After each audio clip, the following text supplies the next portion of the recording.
what other people tried and what worked and what didn't work, and we were able to apply that to our situation, so we didn't have to repeat mistakes. We could benefit very much from what we heard at other places. I want to emphasize the governance issue. I think the opposition that we had to program review was partly and importantly based on our concerns about what the outcome of that program review might be and its impact on our academic community. But we also saw it as important in setting a pattern for who controls what happens at the university in the academic domain. And that if we lost this battle around who was going to take the initiative and manage this academic review process, that would set a precedent for future academic decisions to be located in the hands of the president and the administrators. And so I think on both of those levels, it's important to fight. We kept focused on a couple of key messages as a way of engaging our members and dealing with the issue. And those, there were three, I think. One was the legitimacy of the program review, that it belongs in the hands of the Senate, it does not belong in the hands of the President, it belongs in the hands of the Senate, it does not belong in the hands of the President, it belongs to the Senate and not in the hands of the President. And we just kind of kept at that over and over again. We pointed to the flaws in the system, and there were, proposed by the President, and there were many. We had 750 programs identified, and the time frame, that's academic and non-academic, which was under the plan. And the time frame was from July to start, and was going to be finished by mid-December. So, I mean, I know we're also pretty good.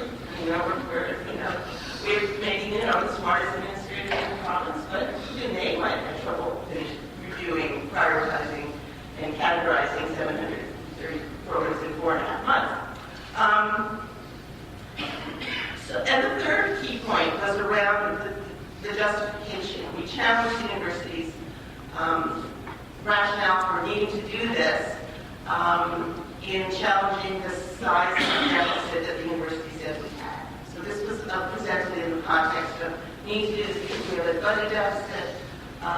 We set up a budget analysis committee and said, well, guys, in creating this budget, you kind of taken all of your basic assumptions and made the absolute worst possible, prediction for how they would come out. So this budget deficit of, $14 million is based on zero enrollment growth. It's based on absolute worst interest expectations.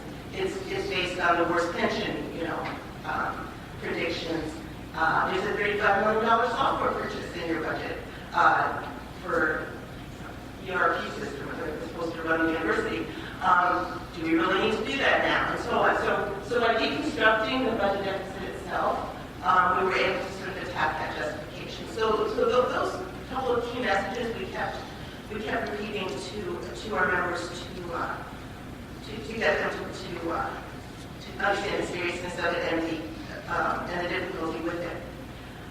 We engaged the other unions. Of course, everyone on campus is worried, from the cleaners, the admin assistants, to this, to people that serve in the cafeteria. They were all worried about the impact of this program review on their employment and their working conditions. And so we had meetings with the union presidents. We had an all-union meeting where for members, where we served everybody lunch and we talked about it. There were petitions. We tried very hard to engage the entire campus in this issue. We had trouble with the students. We tried to engage the students. The president put the president of the undergraduate student union and the president of the graduate student union on the task force and co-opted their participation. So in meeting with them, it was kind of like talking.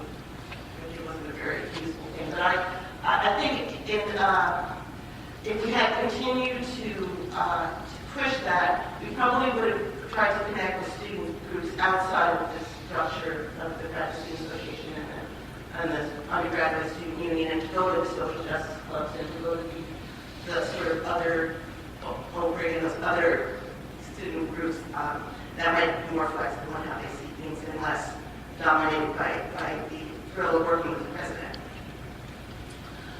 We did rely on the Senate. There's a lot of debate about whether the Senate is a hopeless body because it tends to be controlled by the administrators or not.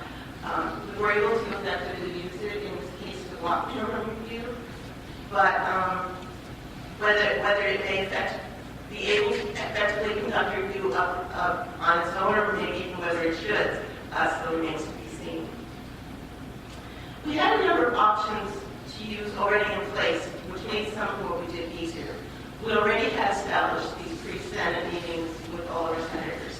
I write a blog before every Senate meeting. I've been doing that since I came in. So we look at the Senate agenda. We say what are some issues that are coming up on the Senate agenda, and I sort of contextualize a couple of those and contextualize them.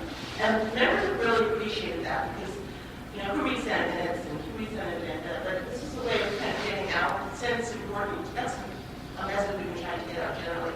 Senate's important. You need to sort of pay attention. And so people were already used to getting that, and they would were able to use that vehicle to solicit information about publicize information about the program review. And we already had 4 members of the executive elected to Senate. So people were already in place to begin to speak to this issue when it came out. And the last point is that I just want to say there are now a number of resources out, columns or articles that have directly addressed the problems with the Dixon approach that are very kind of readable and useful for people to read and provide a sort of resource and talking points to this whole process should decide to use. Thank you.